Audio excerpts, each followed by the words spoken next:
Оразбай мен Абай екеуі дұрыс болмады ғой. Бұны оппозиционер дейді, қазіргі тілмен айтқанда. Бірақ олар жеңге келген кезде бір-бірін жауға бермейді. Айтады ғой, тағына қызықсаң да бағына қызығамайсың сен оның. Көрдіңдер ме?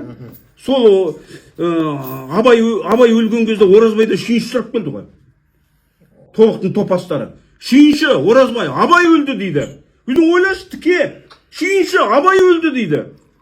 Сонда Оразбай басын жұлып алып, ей, жетесіз.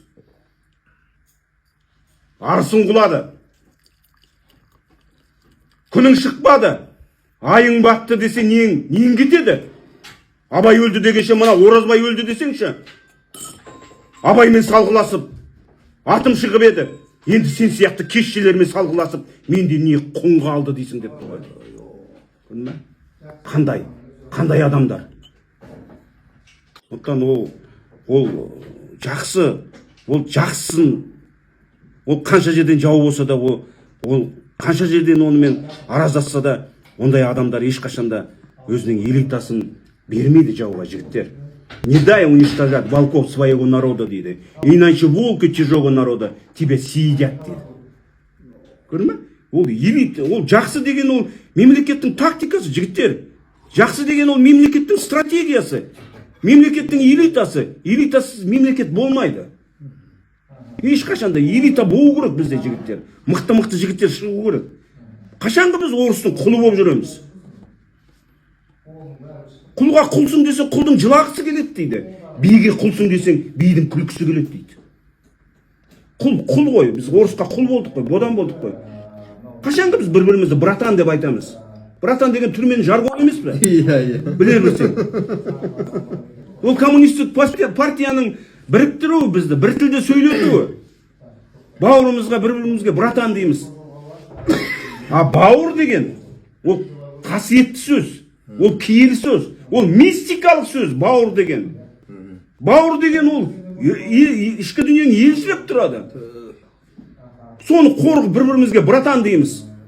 Болды ғой, жетеді ғой, жігіттер. Сен жанбасаң лапылдап, мен жанбасам лапылдап, ол жанбаса лапылдап, аспан қайтып ашылады. Қазақты жамандама, қазақ бауыр. Халық қой, қазақ деген азақ қана. Мәңгілік аясында, жер үстінде. Қазақтың жанашыры қазақ қана дейді ғой. Қызымызды доча дейміз. Дочаң не сен о заманда, бұл заман? Қазақтың еркелетін сөзі бар емес пе? Сүйенішім десең қызыңа тіліңе шиқан шыға ма?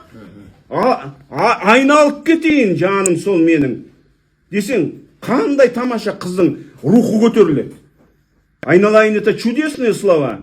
Жаль, что русские не поймут. Объяснить я готова снова, но перевод звучит бедно дейді. Айналып кетсең қызыңнан. Періштелер, қызы бар үйді періштелер айналып жүреді. Базардан алып келген затыңды ұлыңнан бұрын қызыңа бер дейді. Міне. Дүниеге қан тамырдай тарайтын жер бетінде әйел жайлы ертек көп. Әйелдерге немқұрайлы қарайтын еркекті мен санамаймын еркек деп. Қай кезде де сұлулықтың жолымыз, әйел біздің әзизбайлық қорымыз, әйел біздің тағдырымыз. Тағдырымыз болғаны соң белгілі ғой. Бағымыз не? Сорымыз. Қас сұлулық. Талайлардың қызғанышы мұздатқан. Бір сұлуға бола елмен елді жауласқан. Жан тапсырған боздақтар. Оған куә анау төбе томпиған. Анау шындар құлақтары қалқиған. Әйел еркек намысының қорғаны. Нағыз сұлу әйел табу бұл еркек атаулының арманы. Нағыз сұлу әйел үшін қажет болса жан беру. Бұл еркек кодексте жазылмаған тармағы. Ерлік семсе азаматтық семеді. Үлкен ерлік үлкен күшке келеді. Маған ғашық бір әйел бар. Ол әйел менде сондай күш барына сенеді. Шаханов.